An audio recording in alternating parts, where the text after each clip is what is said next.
Hi అండి. అందరూ ఏం చేస్తున్నారండి? ఇవాళ మనం ఈ చిన్ని చిన్ని మామిడికాయలతో ఒక బుల్లి ఊరగాయ చేసుకుందామండి.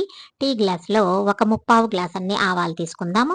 అందులోకి ఒక టీ స్పూన్ అన్ని మెంతులు వేసేద్దాము. ఇప్పుడు ఈ 2 కలిపి మిక్సీ జార్‌లోకి వేసేద్దామండి. ఇది పౌడర్ చేయాలండి మనం. ఈ మిక్సీ జార్‌ని తడి లేకుండా చూసుకోవాలండి. ఇప్పుడు శుభ్రమైన ఒక క్లాత్ తీసుకొని మామిడికాయల్ని శుభ్రంగా తుడిసేద్దామండి. వీటిని కడగకూడదండి. తుడిచేసి ఊరగాయ చేయాలనమాట. వీటిని పక్కన పెట్టేసుకుందాము. మనం రెడీ చేసుకున్న పౌడర్‌ని గిన్నెలోకి వేసేద్దామండి. ఇవి ఉండలు కట్టినట్టుగా అవుతుందండి. చేత్తో చిదుముకుంటూ వాటిని కలుపుకోవాలండి. 2 టీ స్పూన్లంతా సాల్ట్ వేసేద్దాము. 1 టీ స్పూన్ అంతా పచ్చి కారం వేసేద్దామండి. దీన్ని ఒక స్పూన్‌తో చక్కగా కలిపేద్దాం. ఉండలుంటే చిదుముతూ కలిపేద్దాం. దీన్ని పక్కన పెట్టేసుకొని, మనం మామిడికాయల్ని కోసేద్దామండి. ఒకప్పటి కాలంలో ఎండాకాలం స్టార్టింగ్‌లో మాత్రమే మనకి ఊరగాయ పెట్టుకోవటానికి ఒక సీజన్ ఉండేదండి. ఇప్పుడలా కాదండి. సంవత్సరం పొడవునా మనకి మామిడికాయలు కనిపిస్తూ ఉన్నాయండి. ఇదయిపోయిందనుకోండి, బజారు వెళ్ళినప్పుడు ఇంకొక కాయ తీసుకొనొచ్చేసి ఊరగాయ వేసేయొచ్చండి. అంతే అండి. ఇలా పెద్ద పెద్ద ముక్కలుగా కోసేద్దాము. ఈ ముట్టిలు మనం తర్వాత కూరలోకి వేసుకుందామండి. ఒక గుప్పెడు వెల్లుల్లి రేఖలు తీసుకొని గర్భాలు వలిచి పెట్టేసానండి. మనం రెడీ చేసుకున్న ఈ పౌడర్‌లో ఈ మామిడి ముక్కలు, వెల్లుల్లి రేఖలు మొత్తము ఇలా వేసేద్దామండి. వేసేసి స్పూన్‌తో ఈ మసాలా ముక్కలకి పట్టే విధంగా ఇలా చక్కగా కలిపేద్దామండి. ఇందులోకి ప్యూర్ వేరుశనగ నూనె అని చెప్పి అమ్ముతుంటారు కదండీ!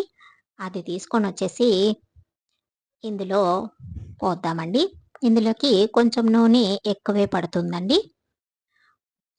ఆహ్, చాలదండి. ఇంకా కొంచెం కావాలండి. ఓకే. ఆ! ఇంతుండాలండి. నూనె తేలుతూ ఉండాలండి ముక్కలకి. ఇలా ఉండాలనమాట. దీన్ని చక్కగా కలిపేసి, దీన్ని మూత పెట్టేసి పక్కన పెట్టేసేద్దామండి. ఇలా చదరంగా చేసి మూత పెట్టేసి, మన ఇంట్లో నీళ్ళే తగలవు అనే ప్లేస్‌లో దీన్ని పెట్టేద్దాము.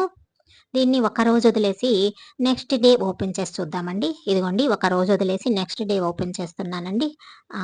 చూసారా చక్కగా సెట్ అయిందండి మన ఊరగాయి. నూనె ఇలా పైకి తేలుతూ ఉంది. చూసారా? అలా ఉండాలండి. చూసారా కలర్‌ఫుల్‌గా ఉందండి మన ఊరగాయి.